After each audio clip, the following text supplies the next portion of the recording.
আসলে এখন ভিডিও করার কথা ছিল অন্য, কিন্তু আমি চারিদিকের যা পরিস্থিতি দেখলাম, মানে ওয়াইটির যে পরিস্থিতি দেখলাম, প্লাস আমাদের কিছু মানুষ যারা কিনা আহ, আমাদের খুব ভালোবাসে, আমাকে খুব ভালোবাসে, যাদের জন্য আজকে আমার এই চ্যানেল থেকে আমি একটা সময় প্রচুর, মানে দেখো, কখনো করে বলতে নেই, ওটা আমার চয়েস ছিল, কেউ আমাকে বলে দেয়নি। তাদেরও ভালোবাসে, মানে এমএসএলকেও ভালোবাসে কিছু মানুষ। তারা আমাকে মেসেজ বলো, ফোন বলো, যেটাই হোক, তাদের নিজস্ব যেটা সুবিধা সেটা তারা যোগাযোগ করে তারা নিজেদের মনের কথা ব্যক্ত করছে, প্লাস কমেন্ট বক্স তো আছে। আজকে কিছু মানুষের কমেন্টের সত্যি আমি উত্তর দিতে পারছি না, মানে কি উত্তর দেব আমি বুঝতে পারছি না। দেখো, আমার ডে ওয়ান থেকে একটা জিনিস আমি মেনে চলেছি, সেটা হচ্ছে ভালো অবশ্যই করে আমি বাসি, নো ডাউট। কারণ এমএসএলের সাথে যে কানেকশানটা আমি ফিল করেছিলাম, সেটা একটা ভীষণ একটা অন্যরকম কানেকশান ফিল করেছিলাম, যার জন্য কিন্তু ওদেরকে যখন দিনের পর দিন ওয়াইটিতে ছিঁড়ে কুটে খাওয়া হচ্ছিল না, তখন যেন প্রত্যেকটা ব্যথা আমার গায়ে লাগতো। আমার মনে হতো যেন আমাকে বলছে কথাগুলো। তো সেইভাবে কিন্তু আমি এই যে আজকে আমার এত গালমন্দ খাওয়া, এত কটু কথা শোনা, মানুষকে কটু কথা বলা, সেটা শুধুমাত্র কিন্তু তাদের পাশে দাঁড়িয়েছিলাম না। আমি এখনও বলছি, তারা আমাকে বলেনি কখনো যে আমাদের পাশে দাঁড়াও। এটা আমার সম্পূর্ণ চয়েস ছিল। তাই আমি অন্য কাউকে দোষ দেওয়ার আগে বলবো যে আমার আমার যে লড়াইটা সেই সময় যে আমি করেছিলাম, সেটা আজকে এইভাবে যে নষ্ট হয়ে যাবে আমি বুঝতে পারিনি। সত্যি খুবই খারাপ লাগছে। আমি এমনিই সকাল থেকে একটা নিজস্বই একটা সমস্যা নিয়েছিলাম। তারপরে যখন এমএসএলের, দেখো আমি না সবার সামনে একটা কমেডির ছলে বলো বা একটা হাসি ছলে বলো, ভিডিও ফুটিয়ে তোলার চেষ্টা করি, যাতে যারা আমাকে দেখছে আমার কমেডি দেখে তাদের যেন মুখে একটু হাসি আসে। তোমরা জোকার দেখেছো? জোকার যখন সার্কাসে জোকার নাচে, গায়, নানান নানান রকমের কার্যকলাপ করে, আমরা কিন্তু খুব হাসি। কিন্তু ওই জোকারটাও কিন্তু একটা মানুষ, তার ভেতরেও কিন্তু কষ্ট হয়, দুঃখ হয়। কিন্তু সে শুধুমাত্র মানুষের মনোরঞ্জনের জন্য কিন্তু নিজের কষ্টটাকে সবসময় দেখাতে চায় না। কারণ আমি এখানে আনন্দ তোমাদের মধ্যে স্প্রেড করতে এসেছি। সারাক্ষণই যদি আমি নিজের কষ্টের কথা, দুঃখের কথা তোমাদের সাথে শেয়ার করি, তাহলে তো এটা ঠিক না, না? সেরকমই সকাল থেকেই আমার নিজস্ব কিছু পারিবারিক সমস্যার জন্য আমার মন মেজাজ ঠিক ছিল না। অ্যাকচুয়ালি বড় সড়ো কোনো সমস্যা না, মানে থাকে তো কিছু জিনিস, তো মন মেজাজটা ঠিক ছিল না। তার মধ্যে যখন আমি হট করে শোনার ভিডিওটা দেখলাম, আর সেই ভিডিওতে যদি সেই রিয়াকশানটা শোনার তরফ থেকে আসতো, আমি অতটা বদার হতাম না। কারণ ওকে আমি মানে অত সিরিয়াসভাবে নিই না, যে না চলো ঠিক আছে, ওর নিজেরই কোনো কথাবার্তা দিয়ে মানে তালের ঠিক নেই, এই ভালো তো এই খারাপ, এই খারাপ তো এই ভালো। তো কিন্তু আমি রিপারকেশান বা রিয়াকশানটা যার থেকে পেয়েছি সে আর কেউ না, কণিকা।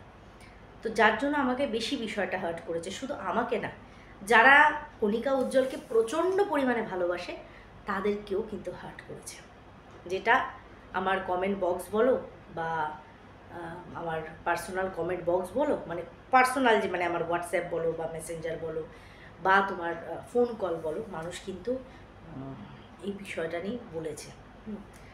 একটাই কথা খুব খারাপ লেগেছে রিম্পাদি আমার, এই একই কথা, এক কথা। যাই হোক, তার আগে বলি welcome back to my channel. কেমন আছো তোমরা সবাই? আশা করি সবাই ভালো আছো, আমিও ভালো আছি। দিনের সেকেন্ড ভিডিও, আর অবশ্যই করে আজকের এই ভিডিওটা শুধুমাত্র এই পারপাসে করা যাতে নিজের কিছু মনোবৃত্তি তোমাদের সাথে শেয়ার করতে পারি। দেখো, ওয়াইটিতে দিনের পর দিন যখন নেগেটিভ বিষয়গুলো তাদের ওপর এফেক্ট করছিল বা হানা দিচ্ছিল তাদের ওপরে নেগেটিভিটিগুলো, আমার মতন আরও অনেক ক্রিয়েটার আছে যারা কিন্তু রুখে দাঁড়িয়েছিল। খুব গুটি কয়েক এমএসএলের পাশে ছিল। ভিউয়ার্সরা বেশি ছিল, বাট ক্রিয়েটার গুটি কয়েক ছিল, বেশিরভাগই ওদের এগেনস্টে ছিল। কারণ ওদের মিথ্যা লাইফস্টাইল আমাদের সামনে তুলে ধরা হচ্ছে। বিশ্বাস করো, মিথ্যা ওয়ার্ডটা যে এমএসএলের সাথে যায় এটা আমি কোনোদিনও ধরিনি। আমি প্রতিটা পদে প্রত্যেকটা লাইনে ডিফেন্স করেছি, কারণ আমার কাছে একটাই মোটিভ ছিল, একটাই বক্তব্য ছিল যে একটা মেয়ে নিজের সমস্ত কিছুকে উজাড় করে এমন একটা ছেলের জন্য করছে যে ছেলেটি কোনো দিনও তার কাঁধে কাঁধ মিলিয়ে পায়ে পা মিলিয়ে মানে সঙ্গ দিতে পারবে না। সেই একটা ছেলের জন্য নিজের সুস্থ জীবনটাকে সেই মেয়েটা উজাড় করে দিয়েছে। আমার কাছে জাস্ট ফোকাসে ওই জিনিসটাই ছিল, আমি অন্য কিছুর দিকে দেখিনি, আমি সত্যিই দেখিনি। তার মধ্যে যখন ওর ক্যারেক্টারে যখন দাগ দেওয়া হলো, ওর মাতৃত্ব নিয়ে প্রশ্ন তোলা হলো, ওর সন্তানের জন্ম পরিচয় নিয়ে কথা বলা হলো, সেগুলো আমি তখনও মানিনি, আমি আজও এগুলোকে মানি না, ঠিক আছে? কিন্তু হ্যাঁ, যে জিনিসটা ওয়াইটিতে তারা প্রেজেন্ট করছে, তীব্র নিন্দা জানাই আমি, তীব্র নিন্দা করি আমি, ধিক্কার জানাই আমি, যে এটা তোমাদের কাছ থেকে আশা করিনি। আমরা বরাবর চেয়ে এসেছি যে এত মানুষে এত কিছু করে, এমএসএল কিন্তু কখনো নিজের যে একটা ডিগনিটি, যে প্রত্যেকটা মানুষের একটা সত্তা থাকে, তো সেটাকে কোনোদিনও কোনো কিছুর জন্য বিকিয়ে দেয়নি। কিন্তু আজকে ভিউজের এতটা লোভ, আমি জানি ভিউজ অবশ্যই দরকার, আর মানুষও কিন্তু নোংরামিটা দেখতেই পছন্দ করে, তারপরেও বলবো ভিউজের এতটাই লোভ যে আজকে পরিবারের এই কেচ্ছা কেলেঙ্কারি জনগণের সামনে তুলে দেওয়া হচ্ছে। একবার আপলোড করার পর ভুল থাকায় সেটাকে পুনরায় এডিট করে আপলোড করা হচ্ছে, বুঝতে পারছি। দ্বিতীয়ত, এইভাবে বিষয়গুলো মানুষের সামনে তুলে ধরে যে নেগেটিভিটির সম্মুখীন তারা হচ্ছে, বিগত 2 বছর আগে এই নেগেটিভ ইম্প্যাক্টটা তাদের ওপরে পড়ছিল বলেই কিন্তু আমরা রুখে দাঁড়িয়েছিলাম।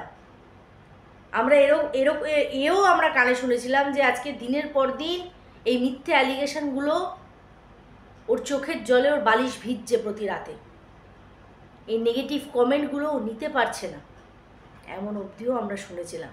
আজকে সেই মেয়েটার কমেন্ট বক্সের নেগেটিভিটি ভরে গেছে, প্লাস মানুষ ভিডিওর মাধ্যমেও নেগেটিভিটি ওদের বিষয় মানে নেগেটিভটাই বলছে। আজকে খারাপ লাগছে না?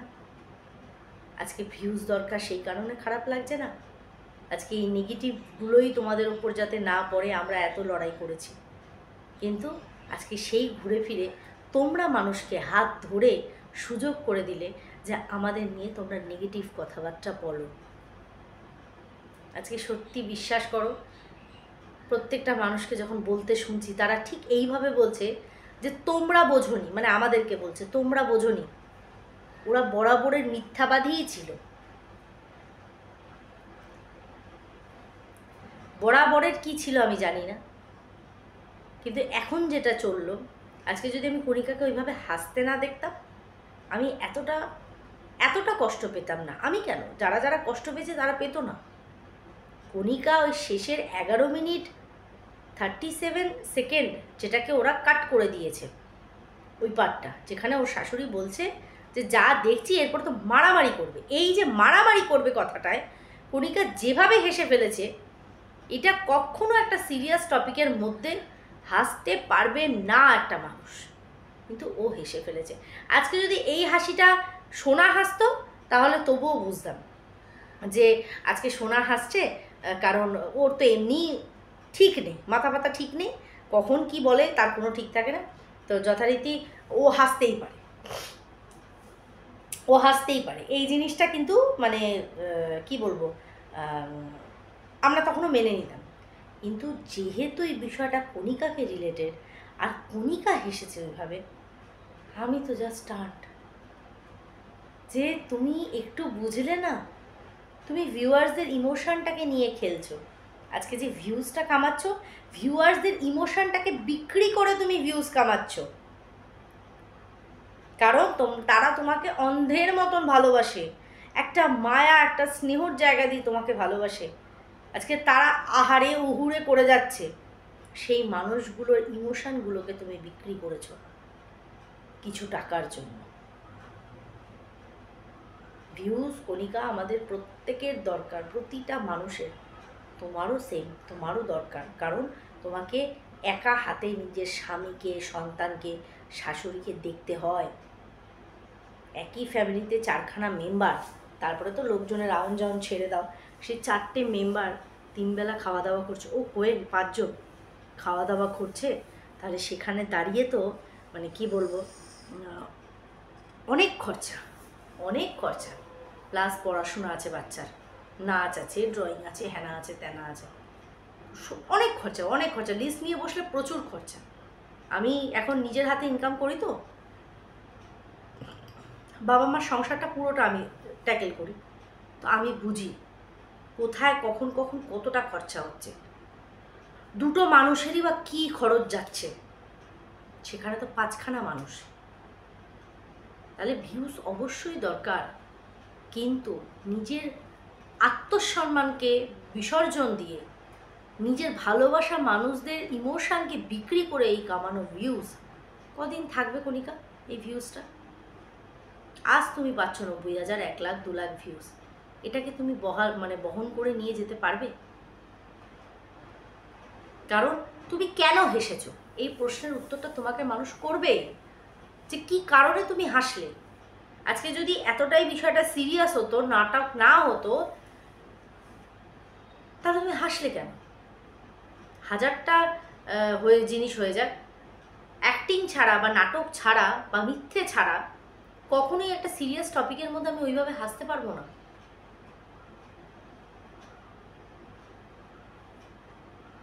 আজকে সত্যি মনে হচ্ছে আমরা হেরে গেলাম কোথাও, আমি হেরে গেলাম। যে নেগেটিভ বিষয় থেকে তোমাদের দূরে রাখার চেষ্টা করেছি, আজকে সেই নেগেটিভিটিটাকে তোমরা নিজেরা নিজেদের স্বার্থে আহ্বান জানালে, যে অবশ্যই করে ওয়াইটিতে বেঁচে থাকতে গেলে একটা নেগেটিভ কন্ট্রোভার্সির অবশ্যই দরকার হয়। পজিটিভ মানুষ আমরা কজন বলো না? তাও তো বলতে নেই, এখন ঠাকুরের ইচ্ছায় প্রত্যেকটা মানুষ খুব ভালো করে ভিডিও করছে, খুব সুন্দরভাবে ভিডিও করছে, ভালো লাগছে। এই যে ওয়াইটিতে বিগত 4-5 মাস আগেও একজন আরেকজনকে কামড়েছে, আজকে সেটা নেই। আজকেও বলে, কিন্তু সেই বলার মধ্যে একটা ম্যাচুরিটি এসছে, একটা ওয়ে অফ টকিং এসছে। আজকে পরস্পরকে নাম ধরে বলছে। আমি আর যা মানে আমরা তো কল্পনা থেকেও ভাবতে পারবে না যে আমাদের মধ্যে কোনো সমঝোতা হতে পারে, কোনো জায়গায় আন্ডারস্ট্যান্ডিং হতে পারে। কারণ আমাদের যে রিলেশান, এটা কি দরকার ছিল আমার সুয়ের সাথে কোনো রকম ঝামেলা করার? কারণ ও তো আমার কোনো শত্রু ছিল না।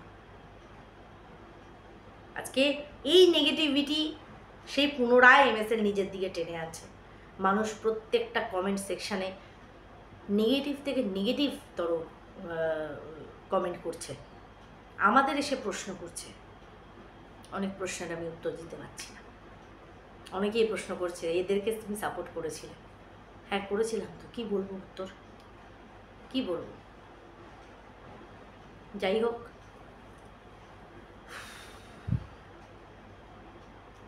অনেকে এসে বলছে, রিম্পাদি আর কাউকে বিশ্বাস করব বলে মনে হয় না, মানুষের বিশ্বাসগুলো ভেঙে যাচ্ছে প্রতি মুহূর্তে। আশা, আমি ওই জন্য জানো তো অনেক জিনিসের আশা করা ছেড়ে দিয়েছি। ওয়াইটিতে অনেক সম্পর্ক কামিয়েছি, কিন্তু জানি না কেন ফাঁপা টাইপের, ভিত শক্ত না। বাচ্চার বাবাকেও সাপোর্ট করলাম, ও ওরকম বেরোলো।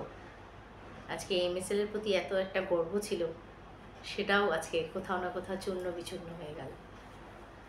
এটাই আর কি, খারাপ লাগে, আর কিছু না। এত লড়াই, এত ঝামেলা, বাবা। যাক, ঠিক আছে, চলো, শো মাস্ট গো অন। আমাদের কন্ট্রোভার্সি জনার সে তো চলবেই, ভালো মন্দ নিয়েই চলবে, কিন্তু বিশ্বাস হয়তো কাকে আর সেইভাবে করতে পারবো না। এই যা, চলো বন্ধুরা, ভিডিওটা এখানেই এন্ড করছি। দেখো, তোমাদের সাথে কানেক্ট করার মাধ্যমে ভিডিও, তাই মনে হলো মনের দুটো কথা তোমাদের সাথে শেয়ার করে যাই। পরে আসছি আরেকটা ভিডিওর সাথে, ততক্ষণের জন্য